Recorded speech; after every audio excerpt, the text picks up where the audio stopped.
Magandang umaga po sa bawat isa sa inyo. Welcome back to our 365 Bible verses everyone should know. Gusto ko lang pong batiin yung mga followers ng ating Panginoong Jesucristo na mga taga-Cotabato. So hello po sa inyo at meron po tayong mga kakilala dyan. At pagpalain po kayo ng ating Panginoon at I hope tayo po ay sama-sama lumalago sa ating pananampalataya.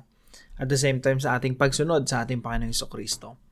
So tuloy po natin yung series natin na malapit nang matapos, no? Redeemer God Understanding Biblical Hope.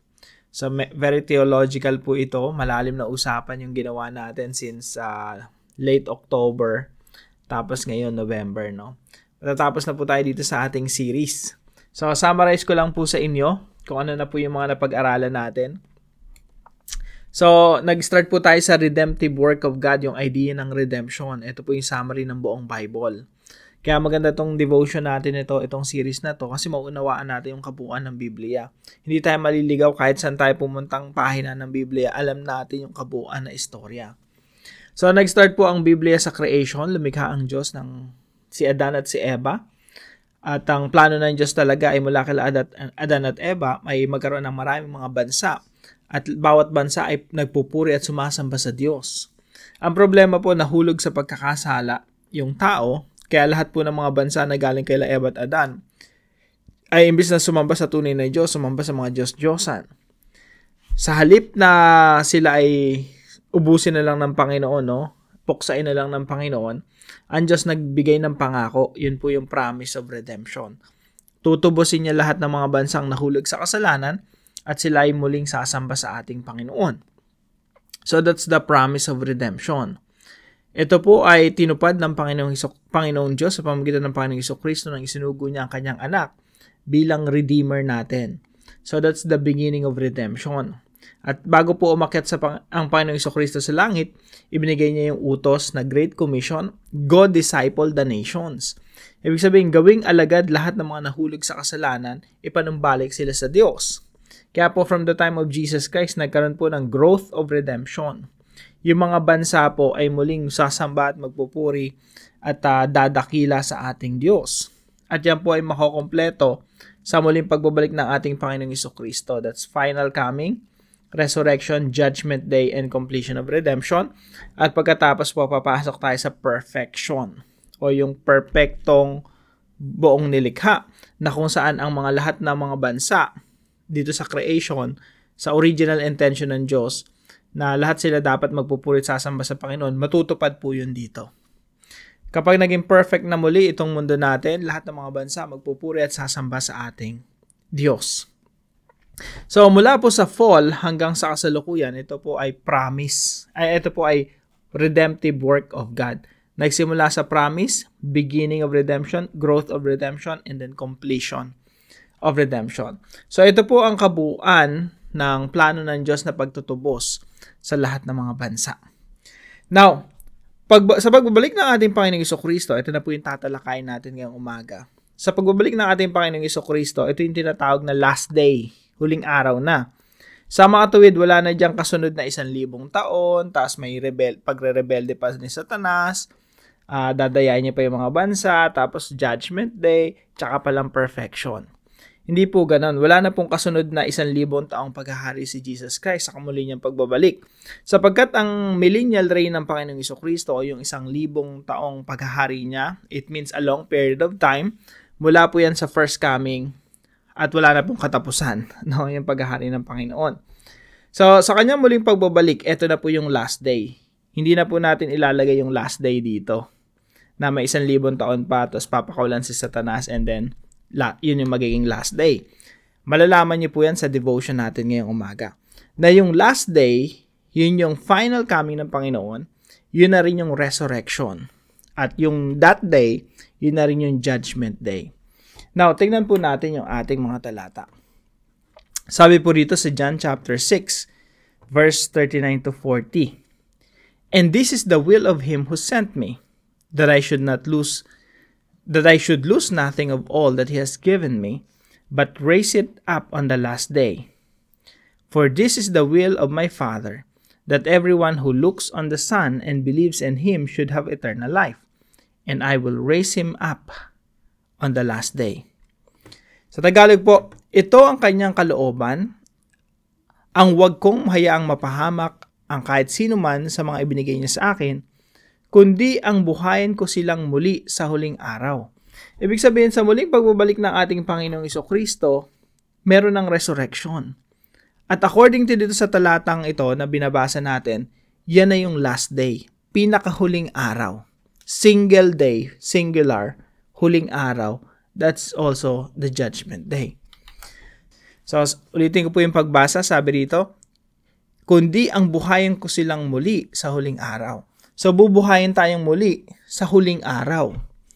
Verse 40, sapagkat ito ang kalooban ng aking Ama, ang lahat ng nakakita sa anak at sumasampalataya sa Kanya ay magkaroon ng buhay na walang hanggan. So tayo po, yung mga nananampalataya sa Panginoong Jesucristo, tayo ay meron ng buhay na walang hanggan. At sabi po sa talata nito, at sila'y muli kong bubuhayin sa huling araw. So tayo po magkakaroon ng resurrection sa huling araw. Kailan po yun? Sa pagbabalik ng ating Panginoong Jesucristo. Kaya yung Apostles' Creed, yun po ang sinasabi. From thence, mula dito sa langit kung saan naghahari ang Panginoong Jesucristo, from thence he shall come. Babalik siyang muli. To do what? To judge. Kaya judgment day agad eh. The living and the dead.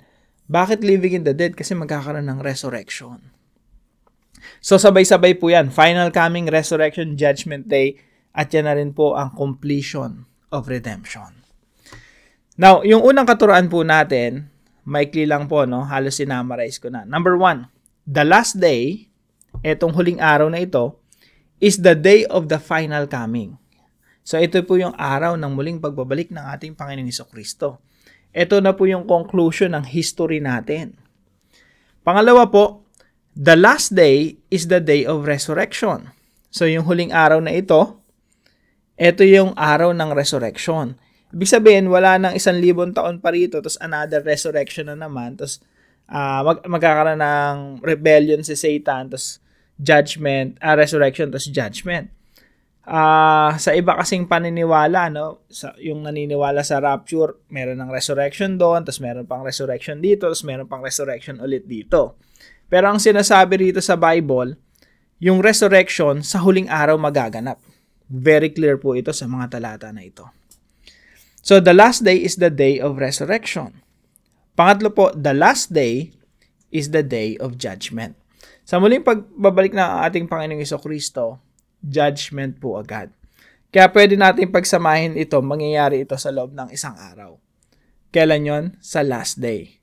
Sa pinakahuling araw. Ngayon, kung titingnan niyo po yung mga talata natin, consistent po yan sa tinuturo natin na ito. At ito po yung paniniwala ng mga nauna pang Kristiyano, no? Kala ng iba, nagtuturo ako ng bago. Hindi po bago yan. Ito na yung luma. No? Ito na yung mga dating paniniwala ng mga Kristiyano. Kaya nga, nasa Apostles' Creed nga, no? Apostles' Creed, long time ago pa yun. Ito rin yung sinasabi. So, ano po yung application natin sa mga katotohanan na inaaral po natin? Number 1. So, prepare to meet Jesus by serving Him now. So tayo po, hindi tayo nag-aantay ng final coming resurrection judgment day na para lang tayong tatambay. Hindi po. Nandito po tayo sa panahon ng preparation. So, wag nyo pong aaksayahin ang ating mga oras. So, at present, sa panahon natin ngayon, hindi po ito panahon ng pag-aantay. Ito po ay panahon ng pag-prepare, paghahanda. Ano po yung pinaghahandaan natin, yung muling pagbabalik ng ating Panginoong Jesucristo? Paano po tayo maghahanda? Ngayon po ay naglilingkod na tayo sa Kanya. Paano tayo naglilingkod? Nakikiisa po tayo sa growth of redemption.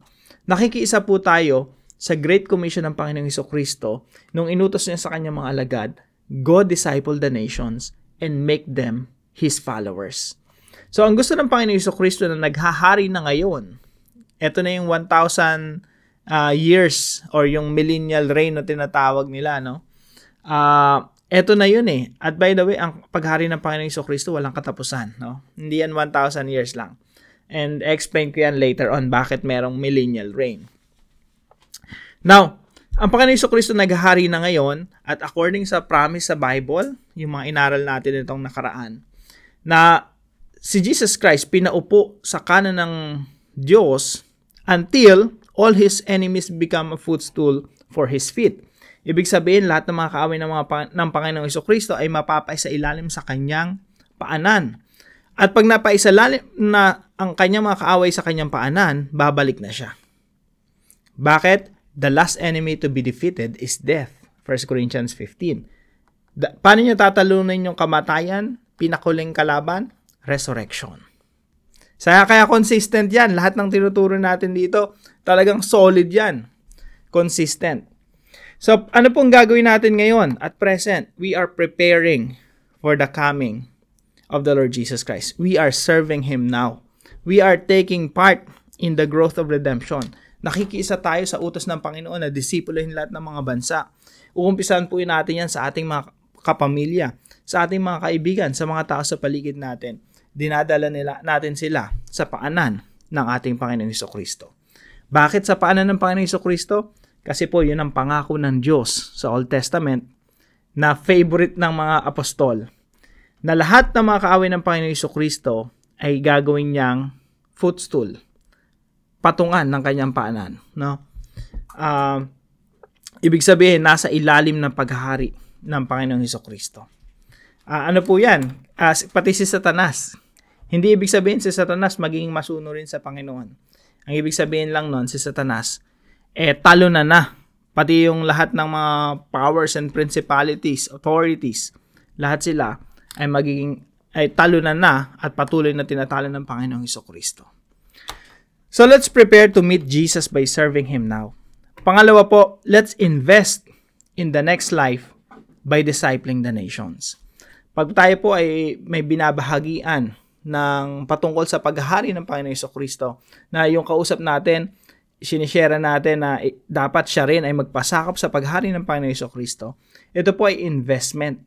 Saan po tayo nag-i-invest? Sa next life. Sa kasunod na buhay. Na yung sinera natin na yun, makikita natin yun ng pang-walang hanggan. That's investment. So, pangatlo po, let's trust Jesus' finished work on the cross and be ready to face God in the day of judgment. So, lahat po tayo haharap sa judgment day sa ating Diyos. Now, kaya po napako ang Panginoong Jesucristo para lahat ng kaparasahan natin maparasahan na sa katawan ng Panginoong Jesucristo para sa araw ng paghuhukom, tayong lahat ay maideklarang walang kasalanan sa harapan ng Diyos. Blameless. Walang bahid ng karumihan. Kaya po napakahalaga ng cross Kung hindi namatay ang Panginoong Jesucristo, hindi tayo makakaharap sa judgment day sa Diyos nang walang takot. Punong-puno tayo ng takot. Punong-puno tayo ng pangamba. Bakit? Ang kakaharapin natin, kaparasahan. Salamat sa Panginoong Jesucristo dahil inako niya na yung kaparasahan na dapat tayo tumanggap upang sa araw ng paghuhukom, makakarap tayo sa Diyos nang walang bahid ng karumihan. Yan po ay tinatawag na biyaya ng Diyos. That's the pure grace of God displayed on the cross. So tayo po, magtiwala po tayo sa ginawa ng Panginoong Jesucristo doon sa krus. Dahil siya yung hinukuman ng Diyos. Sa Kanya, ipinataw yung kaparasahan na dapat para sa atin upang tayo makaharap sa Diyos nang walang bahid ng karumihan. At ideklara tayong walang kasalanan. So, ang kailangan lang po natin ay pagtiwalaan ng Panginoong Jesucristo at ang Panginoong Jesucristo lamang. So, let's trust Jesus' finished work on the cross and be ready to face God in the day of judgment. Now, para po sa ating discussion, why is it important to rely solely on Christ's finished work on the cross in order to become blameless on the day of judgment? Bakit importante na sa Panginoong Jesucristo lang tayo magtiwala at wala na tayong iba pang pinagtitiwalaan? Not even ourselves, not even our good works. Bakit sa Panginoong Jesucristo lang tayo dapat magtiwala? Upang maging banal at walang bahid ng karumihan sa araw ng paghukom. So, discuss po natin yan sa ating mga discussion group at para naman po sa ating panalangin. Father, I praise you for the hope of future resurrection. Salamat, Panginoon. You are now submitting the nations under the feet of Jesus. Please enable me to become part of the discipling of the nations. use my time, energy, and even the wealth you have entrusted me for your kingdom expansion. Thank you because Jesus' sacrificial death on the cross, I become blameless and perfect in your eyes. Purely because of your grace. Salamat, Panginoon, sa inyong mayamang biyaya. I have nothing to fear on the day of judgment.